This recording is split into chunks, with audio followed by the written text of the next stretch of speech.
Nagbabala ang Department of Foreign Affairs o DFA sa publiko laban sa mga peking impormasyon kaugnay sa West Philippine Sea. Sabi ng DFA, bahagi ito ng pag-atake laban sa information technology infrastructure ng gobyerno.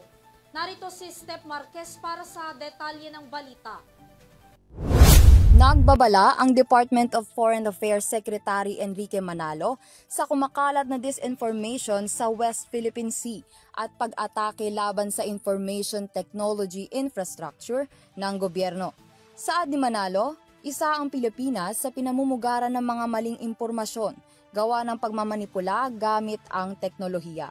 Kaya naman pinangangambahan ng kalihim na baka ito'y paniwalaan ng mga tao at maging ng media bunsod ng kanilang kakayahang makakalap ng iba't ibang balita sa bansa. Subalit pinuri naman ng kalihim ang media sa pagtiyak na ang publiko ay may hawak ng tamang impormasyon. Samantala, hinikayat ng Department of Foreign Affairs at Department of National Defense ang mga tao na huwag paniwalaan ng mga salaysay at propaganda ng China. Pinaliwanag ni Manalo na ginagamit lamang ng China ang bansa bilang hakbang sa pagdeklara ng kapangyarihan sa rehiyon. Sa ngayon, magkakaroon ng pagpupulong ang Pilipinas at US hinggil sa magiging cyber digital policies. Para sa EuroTV News, ako si Stephanie Marquez, sumasaludo sa bawat Pilipino.